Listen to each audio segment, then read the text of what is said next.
sekarang masing-masing di antara kita menggunakan metode yang berbeda.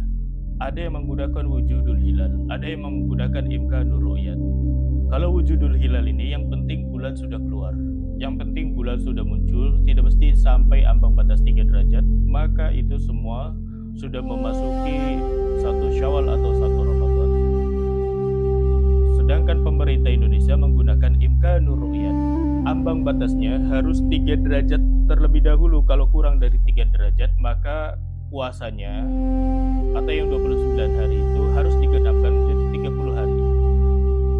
Dalam ru'yat sendiri ada perbedaan dari 4 mazhab. Yang 3 mazhab mengatakan bahwa kalau ada satu wilayah yang sudah melihat hilal, maka wilayah yang lain tidak mesti harus melihat hilal lagi.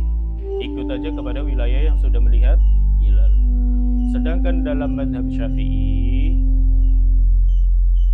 per wilayah, kalau ada satu wilayah yang sudah melihat hilal, maka wilayah tersebut sudah memasuki satu Ramadan atau satu Syawal. Sedangkan wilayah yang lain yang belum melihat hilal, maka tunggu sampai melihat hilal atau digenapkan menjadi 30 hari. Kenapa Indonesia tidak mengikuti Mekah Madinah yang hari ini sholat Id? Maka yang harus difahami adalah kalau penentuan awal satu Syawal atau awal satu Ramadan itu menggunakan kalender Qamariyah atau kalender bulan.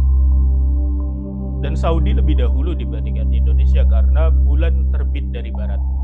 Dan Saudi atau Mekah Madinah itu berada posisinya di barat dibandingkan dengan Indonesia yang berada di timur. Maka otomatis dalam kalender Qamariyah atau kalender bulan, Saudi lebih dahulu, Mekah Madinah lebih dahulu. Sedangkan kalau penggunaan kalender Syamsiyah atau kalender matahari atau waktu yang beredar sekarang, jam yang beredar sekarang itu yang kita gunakan di jam dinding atau jam tangan, itu penggunaan kalender Syamsiyah. Otomatis Indonesia lebih dahulu karena posisinya matahari terbit dari timur, Indonesia lebih timur dibandingkan Saudi. Maka ini yang harus difahami hadirin. Jadi kalau kita berbarengan dengan Saudi, kenapa Indonesia tidak berbarengan? Bukan barengan, tapi mendahului Saudi. Karena posisinya Saudi lebih dahulu dibandingkan Indonesia. Dan itu balik lagi karena mungkin